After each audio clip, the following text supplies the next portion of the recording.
Good morning. We want to continue our study of First Kings, and hope everyone's doing great on this beautiful Sunday. And I'm going to pull up our slide deck to get us started.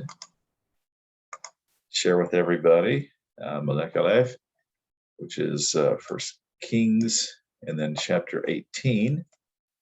Just a side note: this week we'll be celebrating Rosh Hashanah, the Jewish New Year. And so do take a chance to maybe Google that and learn a little bit more about the Jewish New Year. And looking forward to that. We've got Yom Kippur coming the following week. So we're going to start hitting several of the very important Jewish holidays. Getting into our class today, Melech Aleph, we had a few things we were talking about last week. Again, just want to make mention that a really exciting archaeological find occurred in Israel this last year. I think it was 2020, and that is a potsherd that acknowledges Jerubbaal, also known as Gideon, and the potsherd makes the claim he is the scourger of the Midianites, and it's at the time that's appropriate for the judges, about 1220 to 1180. Anytime you get painting on a pottery, that's a plus because that's organic and you can carbon date it. So again, this is probably the last time I'll bring it up, but it's really good to see great archaeological contribution coming out of the state of Israel all the time. Let's get on with our lesson today. This is an extremely important one. We've gone from a transition of an entire United Kingdom, first united under Saul, fairly limited, greatly expanded under David, and incredibly economically and geopolitically fused together by Solomon. That falls apart as we have been reading. We have now the northern kingdom of Israel. Also in your scriptures, it'll be called Samaria. The southern kingdom, Judah, continues to exist with its kings, and the reemergence of the Phoenicians, the Arameans, the Ammonites, I should say, the Moabites, right down here is the Edomites, and of course still there is a very vigorous Philistine 5-city colony state, if you can call it that, loose confederation of the Philistine kings. One of the things we're going to look at today is we've already introduced Eliyahu, or Elijah, one of the great prophets of the Old Testament, and he is from Tishbe in the land of Gilead, as it's stated in English, but that's on the east side of the Jordan, or the Jordan, and what is today Jordan. And at that time, part of certainly the domain of the northern kingdom of Israel. And traditionally, that was the land. The Gileadites have a long history. They were the first tribes that said, hey, we need to go ahead and settle. So Gad, half the tribe of Manasseh, and Reuben all became what is called the Gileadites, and they lived there. Anyway, evidently, Eliyahu is from Tishbe, and we will see him migrate during this great famine he's going to call down on Samaria, all of the land of Israel, and he's going to be at Kirath Brook, and then he will migrate on to Zarephath, and we read that last week. And so that is quite a trip. You're going from, again, in today's geography, Western Jordan, all the way through modern Israel and into modern Lebanon. And so Zarephath was a city, a colony city of the Sidonians, of the Phoenicians. So he's going right into the heart of Phoenicia to survive. Just again, I'm going to try to blow this up a little bit. This shows the kingdoms united under Saul, and then David, Solomon, Solomon's son Rehoboam takes over, but then there is the great schism and the revolt, and Jeroboam, whose son is quickly assassinated. Baasha, and his line are quickly assassinated by Zimri, who is assassinated by Omri. And we finally have Achav or Ahab, very unstable, the northern kingdom, Israel. Judah, not a long reign, not a good king, Abijah, but Asa, a very good king, and his son Jehoshaphat will be a very good king. And so there's stability in Judah at this time. There's instability going on in the northern kingdom, and especially with Ahab forming an alliance with the Phoenicians and marrying Isabel or Jezebel. And she brings into Israel not just her own religion that she practiced growing up, but she wants Israel to assume the religion of the Phoenicians, and that would be Baal, and specifically Baal Melkor, and his concubine, not concubine, but consort, Ashtaroth. And this is the reason for the tremendous struggle going on in Israel. Just a quick focus of where we're going to be looking with the family line. Omri, whose son, we call him Ahab in English, but it's Achav in Hebrew. And then here is Ithbaal of Tyre. He had literally pulled off a court coup from the previous king of Tyre, took control of all of Phoenicia, and his daughter Jezebel marries Ahab as an alliance, and causes a tremendous amount of pain and suffering. Quickly, just about the Phoenicians, even though they geographically controlled a very small strip of land, basically today all of the coast of Lebanon and Syria, that was the Phoenician ports, many good ports, Byblos, Sidon, Tyre, others. But their trading was incredible all the way to what is today Spain, and even today Portugal, at the time known as Iberia. But they had these great trading networks all over the southern Mediterranean. The Greeks, on the other hand, were in the northern sector. They would form the great Graechimagnia of southern Italy, Sicily, Sardinia, Corsica, the Balearic Islands, and along the northern shores of Iberia. And later the Greeks would be replaced with the Romans, which would bring into a great conflict between the Roman world, northern Mediterranean, and the southern world of Carthage. And Carthage was a colonial city-state that was populated by folks from Sidon and Tyre, Phoenicians, and it would become very powerful until eventually, with the 3 Punic Wars with Rome, it was completely defeated. And so Phoenicia is very important. From Phoenicia, the Greeks accepted the Phoenician alphabet. So to this day, our script for our alphabet comes from the Phoenicians. And they had a very powerful civilization. Their key gods were Baal and Ashtaroth. Baal Melkor was the name of specifically the Tyrrhenian, or the worship of Baal at Tyre and Sidon, and that was transported to Carthage and the other colonial states. One of the hallmarks of Baal worship was the sacrifice of children, and one of the great tragedies that we see in that part of the world during that history.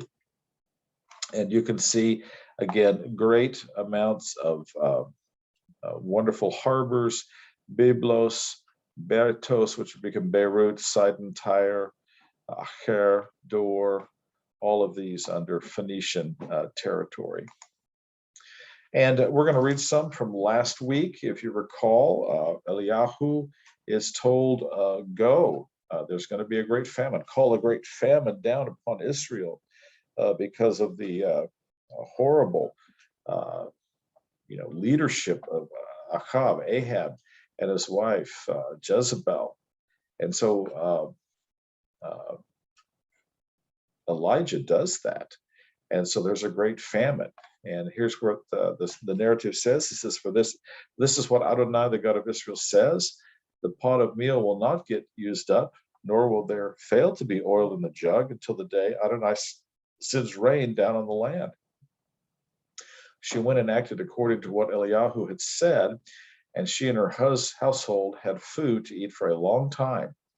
The pot of meal did not get used up, nor did there fail to be oil in the jug, in fulfillment of the word of Adonai spoken through Eliyahu. And of course, that's Elijah, and that's the story of how he goes up to Zarephath, right in the heart of Phoenicia.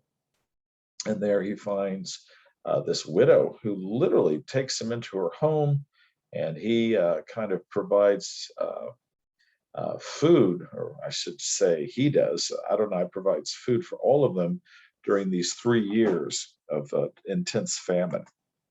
But while he's with the widow of Zarephath, an event occurs. It says, a while later, the son of the woman whose house it was fell ill.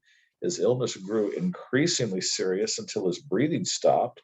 She said to Eliyahu, what do you have against me, you man of God? Did you come to me just to remind me how sinful I am by killing my son? Give me your son, he said to her. Taking him from her lap, he carried him into the room upstairs where he was staying and laid him on his own bed. Then he cried out to Adonai, Adonai, my God, have you also brought this misery on the widow I'm staying with by killing her son? He stretched himself out on the child 3 times and cried out to Adonai, Adonai, my God, please let this child's soul come back into him. One of the really important moments in this passage is, for the first time in the scriptures, it talks about the soul departing from a body and coming back to the body. Now, we had seen, earlier in 1 Samuel, that Saul goes to the witch at Endor and conjures up Samuel. It doesn't say specifically it's a soul, but this is the first time the scriptures make it very clear that a soul transmigrates. It leaves the body at death, and then it is allowed by God's power, the prayer of Elijah, to come back into the boy's physical body. Pretty powerful stuff. Adonai heard Eliyahu's cry. The child's soul, here we go, came back into him, and he revived. Eliyahu took the child, brought him down from the upstairs room into the house, and gave him to his mother. Eliyahu says, see, your son is alive. The woman replied to Eliyahu, now I know that you are a man of God, and that the word of Adonai that you speak is the truth. So here's this traumatic event where Eliyahu brings back to life this child that has clearly died. The soul has departed. And with the soul coming back, there is great revival. And so God has mercy on this woman who has been very faithful to Elijah, given him a place to stay, and of course the joy in her heart of receiving back this tremendous gift. I want to concentrate a little bit here on a bit of the geography. We're going to shift to a very, very specific geography of Israel, northern Israel. Israel is a land of great hills and valleys, and then in between it, you have these quite frankly pretty dramatic. I wouldn't call them mountains, but I would certainly call them very large and dramatic hills. Carmel is one of them, almost right on the edge. If you were like a finger going into the Mediterranean, suddenly rises this outcropping of rock. That is Mount Carmel. And then right below it, and you can see here, is Jezreel Valley. And so if you're coming down from the north, you're going to go around Carmel, where you can see its nice flat plain of Jezreel, and then you'll enter into the rest of Israel. Very strategic location. But it is a dramatic precipice. Mount Carmel. And so we're going to shift our focus to that geography. Again, from the narrative, when Achav saw Eliyahu, that's Ahab, Achav said to him, "Is it really you, you troubler of Israel?" Eliyahu answered, "I haven't troubled Israel. You have, you and your father's house, by abandoning Adonai's mitzvah and following the Balaim," that's plural for the Baals. "Now order all Israel to assemble before me on Mount Carmel, along with the 450 prophets of Baal and the 400 prophets of the Asherah who eat at Isabel's table," that's Jezebel's table. Achav sent word to all the people of Israel and assembled the prophets together on Mount Carmel. And so we're going to have a big showdown. And just want to get us set up, then we'll go to the narrative to take a look at it. Baal, Melchor, very famous throughout all that land. All kinds of cartouches and signet rings that we found, or archaeologists have found all through the Levant, both in Phoenicia, now modern Lebanon, down through Israel, showing this practice of worshiping Baal and Ashtaroth. And then we're going to look at the narrative and then come right back, and we'll have fun with Elijah's great stand on Mount Carmel. So let's shift over to the narrative here. 1 Kings chapter 18, a great chapter. A long time ago, then, in the third year, a long time passed. And then in the third year, this is the year of the famine, the third year of the famine, 3 years without water. That is an intense famine. Then in the third year, the word of Adonai came to Eliyahu, "Go present yourself to Achav, and I will send rain down on the land." When Eliyahu went to present himself to Achav, the famine in Shomron, that's Samaria, had become severe. Achav called Obadiah, that's your Obadiah in your Old Testament, one of the prophets, who was in charge of the palace. Now, Obadiah greatly revered Adonai. That's very clear because he's one of the great prophets. We call him a minor prophet because his writings are minimal compared to, say, Isaiah, but he's still an important prophet. For example, when Isabel was murdering Adonai's prophets, Obadiah took 100 prophets, hid them in 2 caves, 50 in each, supplied them with food and water. Achav said to Obadiah, "Go throughout the land and check all the springs and wadis." That's like a oasis. Maybe we could find grass somewhere so that we can keep the horses and mules alive and not lose all the animals. So they divided between them the territory to be visited. Achav went one way by himself, and Obadiah went the other way. So he's a very important court official. Not only is he one of God's prophets, but he's a court official. Obadiah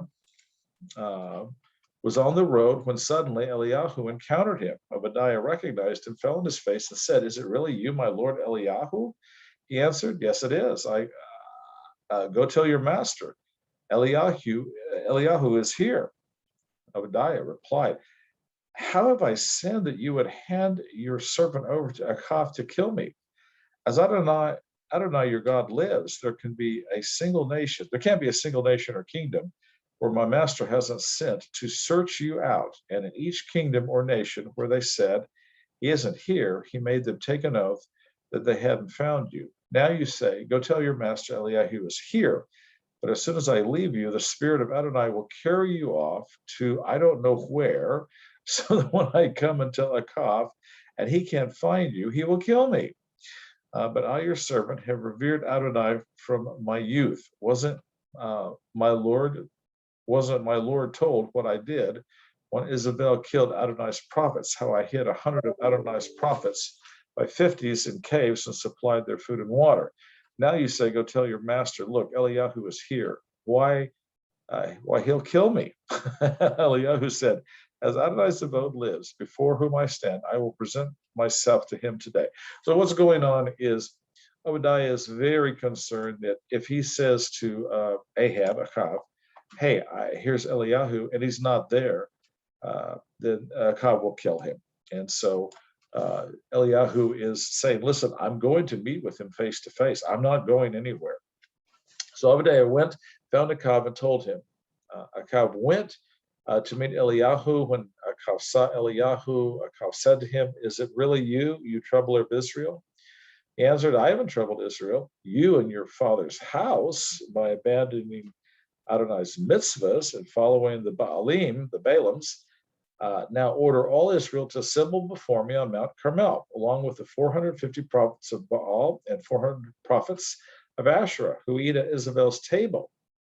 Achav sent word to all the people of Israel and assembled the prophets together on Mount Carmel.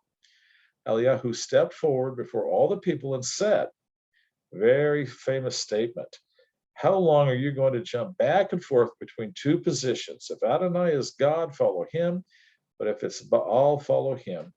The people answered not a word. So see, they're going to wait and see what happens in this standoff.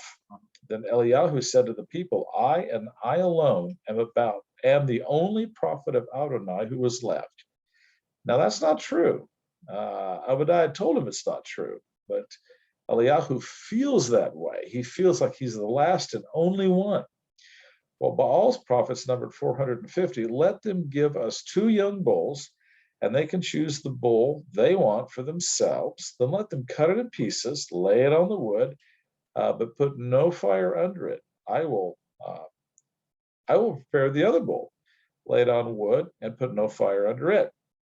So we'll have these 2 altars ready to go. Then you can call on the name of your God, and I will call on the name of Adonai, and the God who answers with fire. Let him be God. Now all the people answered, "Good idea. We agree." Why? Because they get to witness for sure who God is. And this gets to be a real issue going on with Israel. It's not that the people are prone to idolatry. That started with Jeroboam setting up the little bull worship emblems at Bet-El and up at Dan. The issue is who really is the God of Israel, the kingdom of Samaria, this northern kingdom, who really is the God. And what's very important to understand the Middle Eastern ancient mind was that gods controlled and were part of a people's heritage in a particular geography. And so what is very curious going on here is, wait a minute, as Jezebel, your gods are up there in Phoenicia, and yet you've come down here and you're telling us to worship your gods, even though this is not their land. This is the land of Israel. Adonai lives here.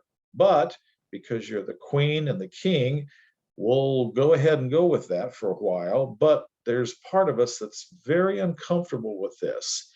And this is what's called a henotheistic view. In other words, they're not denying that there is an Adonai in the land of Israel, but is he strong enough to compete against this God being imported, these gods being imported by Jezebel and Ahab? And so they're sitting on the sidelines waiting to see what happens. Then Eliyahu said to the prophets of Baal, "Choose one of the bulls for yourself and prepare it first, because there are many of you. Then call on the name of your God, but put no fire under it." They took the bull that was given to them, prepared it, called on the name of Baal from morning till noon. So that's a good 6 hours. Baal, answer us. But no voice was heard, and no one answered. And as they jumped around on the altar they had made, around noon, Eliyahu began ridiculing them. Shout louder. After all, he's a god, isn't he? Maybe he's daydreaming, or he's on the potty, literally. He's relieving himself, or he's away on a trip. Maybe he's asleep, and you have to wake him up. So they shouted louder, and here we go, slashed themselves with swords and knives as their custom was, until blood gushed out all over them. And let me stop there. And so we know for a fact that part of the practice of offering to Baal throughout all of the Levant, all the way down to Carthage, all those centuries, was the fact that you had to get the attention of Baal and Asherah. And you did that by sacrificing, in some cases, children. Sometimes the priests would cut themselves. The issuance of blood was thought to attract the smell of fresh blood. Really gross. Would attract Baal and Ashtaroth, wake them up, get them out of their slumber, so that they would do what the priest was asking, or the supplicant. Really crazy. And so Elijah starts to taunt them. And then finally, he's had enough. No voice came. No one answered. No one paid any attention. Then Eliyahu said to the people, "Come here to me." All the people came up to him, and he set about repairing the altar of Adonai that had been broken down. So there was an altar to Adonai that had been there for centuries, perhaps. Eliyahu took 12 stones, and keeping with the number of the tribes of the sons of Yaakov, to whom the word of Adonai had come, saying, "Your name will be Israel." This is going back to who you are. What's your identity? Who are you? You're Israel. With the stones, he built an altar in the name of Adonai. They dug a trench around the altar large enough for half a bushel of grain. Arranged the wood, cut up the bolt, laid it on the wood. Then he said, "Fill 4 pots with water, pour it on the burnt offering and on the wood." They did it. "Do it again," he said. They did it again. "Do it a third time," he said. They did it a third time, but now the water was flowing around the altar, and it had filled the trench.